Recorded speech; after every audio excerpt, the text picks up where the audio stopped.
Sandeep, we are 12 games into the EPL season, and I want you to stick your neck out and predict the winner. You know, it's the easiest thing right now. Even though it's 12, even though the teams at the top are sitting with 26 points each, Man City and Arsenal, I just go back 4, 5, 6, 7 years of the great Arsene Wenger's reign. That he starts off brilliantly. There's a great moment when Arsenal plays beautiful soccer, but the fade off starts post Christmas. And I do believe with injuries happening to Arsenal, the fade off will begin. The fade off actually has started. The midfield is really suffering. I think City is going to win.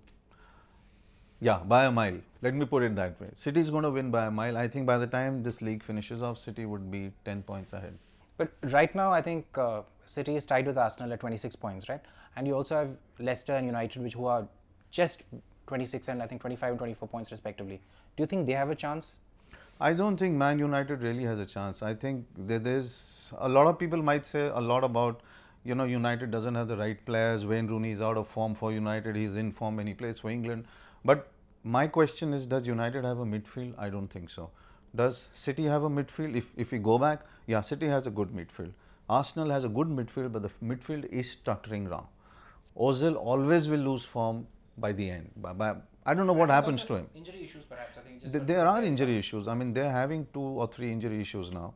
But the rest of the teams have all come up, not because, you know, City is out of form or United is losing, but they have better players now. I think a lot of people actually are forgetting that most of the clubs, thanks to the money coming in from EPL, thanks to the money coming in from TV rights, they can also go and buy a good player. By a good player, I mean, if you have Eden Hazard, who's already out of form completely for Chelsea, then you can buy a player who's 50% of Eden and can create a situation in a match, probably a 3rd or 4th or 5th match in the EPL. And that's where most of the teams like Leicester City, as you said, they have all come up. Spurs is playing great. Crystal Palace is playing good football. Stoke is playing. What's going wrong with Chelsea? They're, I think, at 16 out of 20 teams. I think they sat easy.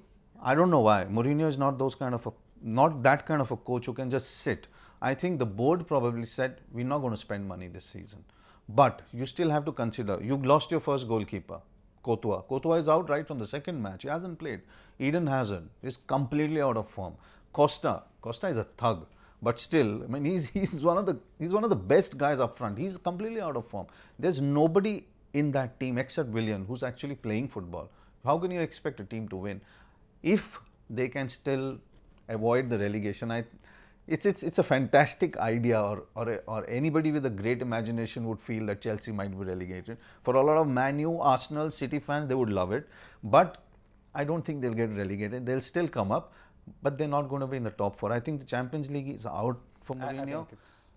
I don't think they'll sack him. There is a reason to sack him. Let's put a situation. He loses 5 games in a row now. Then they will have to sack him. I don't think they can keep him. They can't keep a coach who's not keeping the dressing room together. So I think Chelsea is not going to finish in the top 4. They'll be very lucky if they finish in the top 7, 8. That's what I think.